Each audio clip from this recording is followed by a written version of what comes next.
네, 염불리 주식 선생님 염불리 염소관 이사 만나기 전에 2860님 응답하겠습니다 주셨고요. 또 2939님 응답할 때니 제발 전화 좀 주세요라고 하셨습니다. 청취율 전화조사 응답 약속하신 두 분께 커피 쿠폰 월말에 보내드리겠습니다.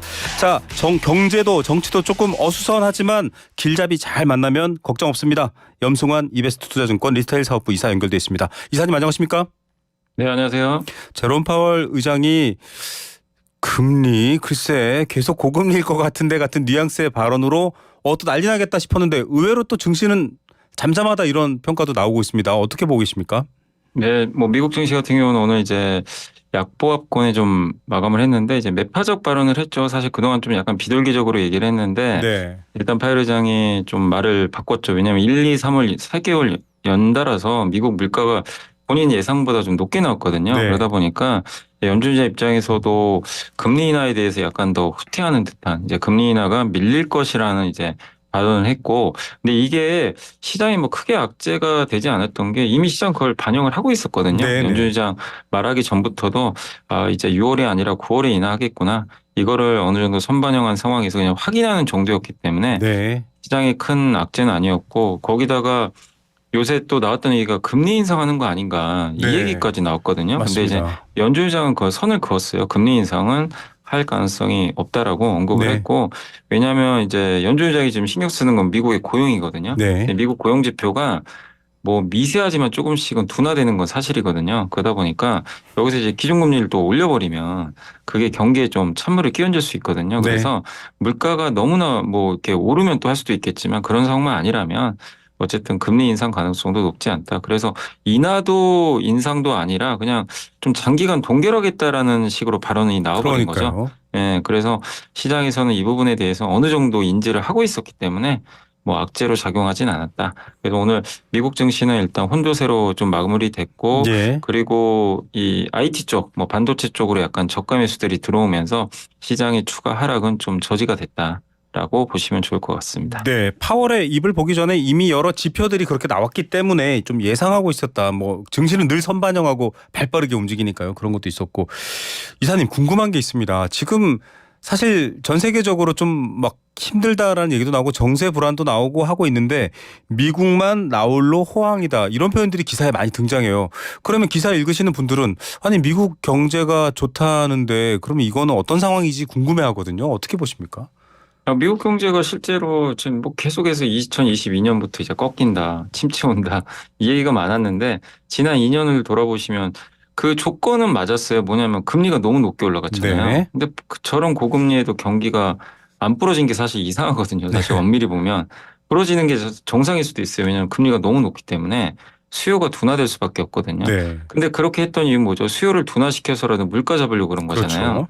근데 물가는 어쨌든 어느 정도 잡긴 잡았죠. 목표치까지는 못 갔지만. 근데 경기는 되게 단단합니다. 근데 그 여러 가지 이유가 있겠지만 미국은 코로나 때부터 국민들한테 돈도 많이 나눠줬고 또 거기다가 미국의 가계는 부채가 그렇게 많지가 않거든요. 네. 네. 그리고 또 미국이 지금 인프라 투자 많이 하잖아요. 네네. 미국 지금 뭐 정부에서 계속 국채 발행하니까. 그렇죠. 근데 그게 결국엔 고용을 창출시키고 또 지금 미국에다 공장 지으라고 자꾸 하잖아요. 네. 그럼 미국인들 일자리 늘어나죠. 중국과 이게 대비되는 거죠. 중국은 일자리가 줄어들고 네. 미국은 반대로 제조업 일자리가 늘어. 제조업 일자리는 중산층 일자리거든요. 예. 양질의 일자리예요.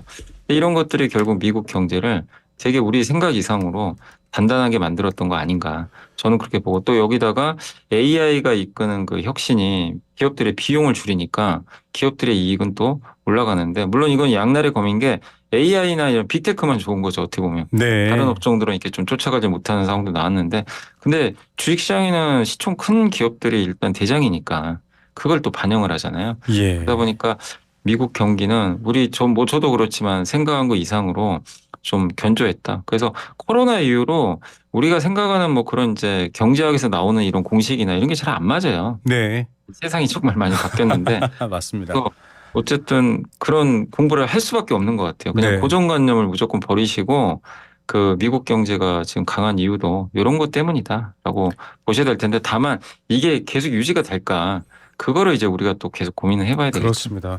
불변할 것 같았던 뭐 중국은 세계의 공장이고 미국은 뭐 세계 금융이나 뭐 경제 정책을 좌우지하고 해서 지금은 리쇼어링이라고 하죠. 미국으로 다시 다 돌아간 공장들, 뭐 제조업 기반들 이런 것들 때문에 또 미국 국내 경기가 지금 탄탄한 상황이고 그것도 또 어떻게 바뀔지도 변화무쌍하니까 봐야 된다 이런 얘기인 것 같습니다. 그래서일까요? 지금 어닝 시즌 돌입하면서 여러 가지 실적에 대한 관심이 높아지는데 앞서도 IT 쪽 얘기하셨습니다만 이것과 관련해서 지금 뭐 은행 관련해서도 관심이 크고요. 어떻게 보고 계십니까? 지금 이제 금융주들부터 실적 시즌 시작됐거든요. 지난주에 이제 JP 모건부터 해서 뭐 뱅크 오브 아메리카나 골드만삭스 이런 기업들의 실적 발표했는데 실적 자체는 다 좋아요. 네. 나온 숫자는 다 좋은데 이제 문제는 시장은 항상 앞을 보잖아요. 네. 근데 앞으로의 미래가 좀 불투명한 것 같다. 이제 이런 평가 나오면서 오히려 주가는 막 급락하고 있습니다. 금융주가. 그 이유가 JP 모건도 실적이 좋았지만 일단 그 이 코저에도 주가가 좀 하락했던 이유는 작년에 지역은행 위기 한번 터졌잖아요. 네. 그래서 대형은행으로 돈이 많이 몰린 거 아마 기억하실 거예요. 네. 이 돈이 계속 고정된 게 아니라 이자를 덜 주면 다른 데로 옮겨가겠죠. 그러다 보니까 지금 금리가 오르니까 고객 예금 유지하려면 이자 더 많이 내줘야 되거든요.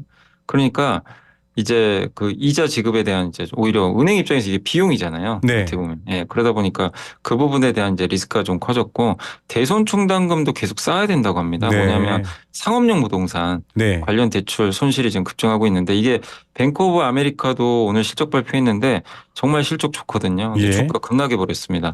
부동산 관련 대출 손실이 좀 급증할 수 있다라는 그런 대손상가에 대한 리스크가 커지다 보니까 시장은 지금의 실적을 중요하게 생각 안 해요. 예. 이제 앞으로의 실적을 더 중요하게 생각하다 보니까 그래서 은행주는 좋은 실적에도 지금 주가가 안 좋다. 그래서 사실 뭐 은행들 돈 많이 버는 건 맞지만 앞으로의 그런 이제 금리 상승에 따른 이게 호재라기보다는 좀 부동산이나 이런 쪽 상업은행 상업 그 부동산 쪽에서 뭔가 문제가 터지지 않을까 하는 그런 우려들이 주가에 반영되고 있다. 그래서 항상 이게 투자하실 때 주목하실 건 현재 실적보다 앞으로의 실적이 이게 유지가 될 건지 더 좋아질 건지 나빠질 건지 여기에 의해서 그냥 주가 방향이 바뀌어 버리거든요. 예. 그래서 은행은 미래에 대해서는 조금 우려를 하고 있다. 라고 보시는 게 좋을 것 같습니다. 부동산은 뭐 우리랑은 좀 상황이 다릅니다만 저도 그런 얘기를 들었거든요. 미국의 뭐 도심 한가운데 뭐 테니스장이 늘고 있다. 주차장이 늘고 있다.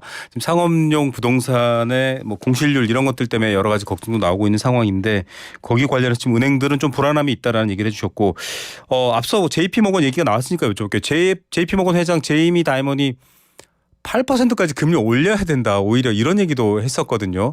물론 이제 네. 물가 때문에 주로 이런 금리 수준을 정하는 게 기본인데도 이런 얘기를 한 배경이 있을 것 같아요. 어떻게 보셨어요? 이것도 굉장히 화제가 됐습니다. 파월 발언만큼이나. 네, 저도 이제 그때 한번 글을 읽어봤는데 정확한 이제 내용은 뭐냐면 2에서 8% 사이로 움직일 거란 얘기예요. 네. 근데 기사 제목은 이제 팔자 찍으세요. 아, 네. 기사를 이제 이렇게 썼던 거죠. 미국에서도. 네. 왜냐하면 어쨌든 사람들이 읽어야 되니까 네네. 당연히 이제 제목은 그렇게 쓰는 건데 엄밀히 따지면 2%도 갈 수도 있고요. 네. 8%도 갈 수도 있다. 근데 이제 거기서 리스크 요인으로 얘기했던 건 뭐냐면 8% 갈 수 있다고 보는 조건 중에 하나가 뭐냐면 이제 과거랑 다르게 너무 비용이 많이 든대요. 그러니까 네. 미국 정부도 지금 세계 경찰로를 하느라 바쁘잖아요. 이스라엘도 그렇죠. 갔다가 계속 분쟁이 저기 있습니다. 예, 우크라이나 저 대만도 신경 써야죠. 그러다 보니까 그런 걸 유지하려면 뭐가 들죠? 당연히 돈 들잖아요. 돈 들죠. 그래서 국채 계속 찍어야 됩니다.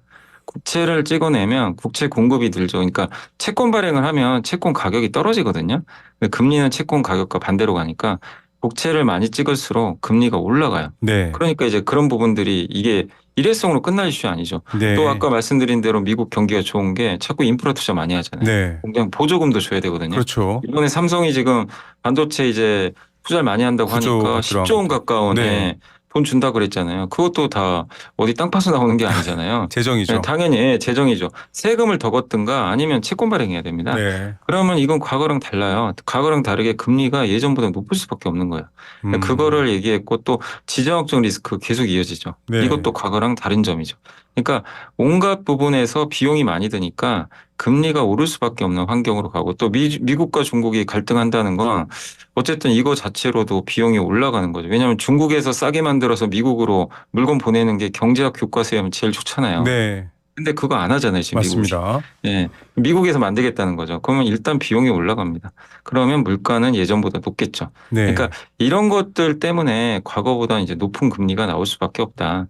이걸 얘기를 한 거죠. 예. 그래서 너무 뭐 8% 간다 그거보다도 우리가 파악해야 배경. 될 건 뭐냐면 과거랑 다르게 예전에 1%대 금리로 가는 건 사실상 불가능하겠구나.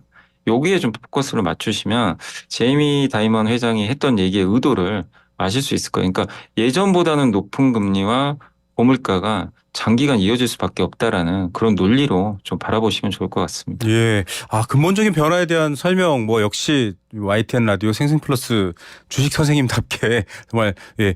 중국과 미국에서 물건을 만들 때 어느 지역에서 만들었을 때 물가가 더 올라갈 것인가 이런 것도 연결해 볼 수 있고 국가가 재정 지출을 많이 하고 채권을 발행해서 돈을 많이 빌리게 되면 또 이자 관계는 어떻게 될 것인가 이런 것들 따져보시면 좀 다른 면도 있습니다. 국내로 넘어와 보겠습니다.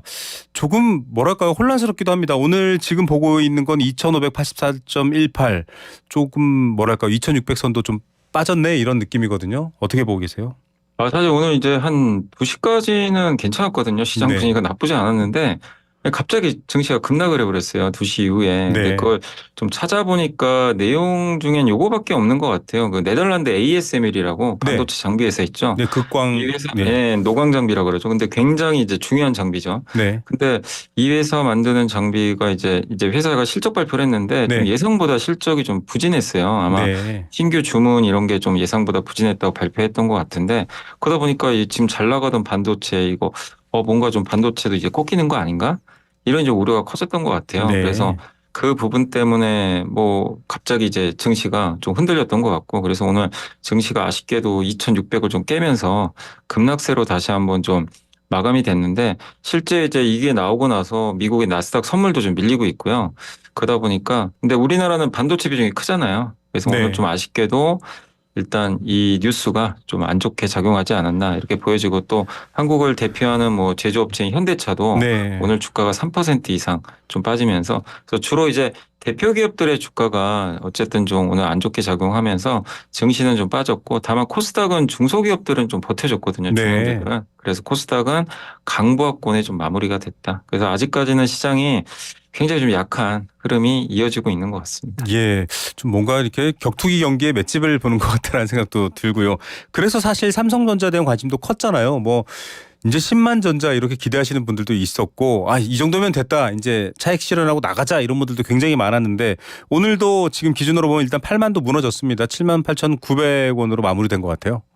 네, 오늘 이제 아까 말씀드린 대로 네덜란드 그 ASML의 실적에 대한 좀 부진 이 부분이 결국 오후에 좀 약간 매물을 불러일으켰던 것 같고요. 네. 또 삼성전자 최근에 좀 많이 올랐었죠. 그리고 네. 차익 매물도 좀 나오고 있고 삼성전자가 전통적으로 이제 중동 전쟁 리스크나 고유가 강달러가 오면 그게 주가가 좋았던 부분이 별로 없어요. 네. 그러다 보니까 이제 이런 부분도 영향을 좀 주면서 빠졌는데 다만 이게 8만 원 선이 좀 깨졌다고 해서 지금 반도체 사이클이 끝났느냐 뭐 그건 그렇진 아니라고 않죠. 보고 있고요. 또 HBM 메모리 반도체가 SK 하이닉스에 비해서 많이 밀려 있는 건 사실이지만 네. 올해 일단 증권가에서는 올해 4분기 정도에 엔비디아의 아마 테스트 승인을 받지 않을까 네. 이렇게 좀 보고 있거든요. 그래서 내년을 본다라면은 방향성은 여전히 괜찮거든요. 그리고 반도체 업황도 이제 좋아지는 초기 국면이고 네. 그렇기 때문에 일단 주가는 근데 미리 좀 선반영은 했거든요. 그래서 좀 올라온 상태였는데 거기서 약간의 이제 이런 이제 소음들이 생기면서 쉬어가는 구간이 아닌가 이렇게 보고 있습니다.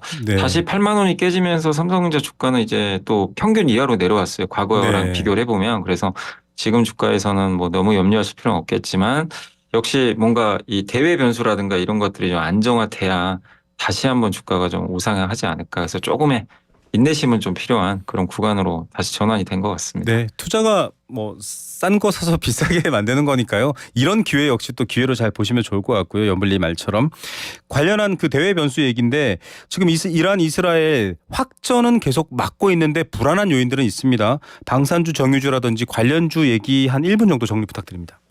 이게 사실 이란과 이스라엘이 쉽게 끝날 이슈는 아닌데 근데 저는 개인적으로 이걸 대전쟁까지 갈 것 같지는 않고요. 네, 서로 이제 정치적인 이해관계가 있잖아요. 네. 그러다 보니까 좀 계속해서 입싸움도 계속 할 것 같고 예, 근데 전면전까지 가는 거는 뭐 그 양 나라가 국경을 맞대고 있지는 않거든요. 그렇죠. 중간에 나라들이 있어서 불가능하다고 봅니다, 저는. 네, 그래서 계속 이 상태가 유지될 것 같아요. 그래서 방산주나 정유주한테는 물론 이런 부분들은 긍정적이지만 다만 이런 부분들이 더 이상 확전만 안 되면 시장이 다 반영을 해버렸거든요. 네, 지금 뒤늦게 방산주, 정유주로 이런 이슈 때문에 쫓아가는 거는 저는 그렇게 바람직하진 않다.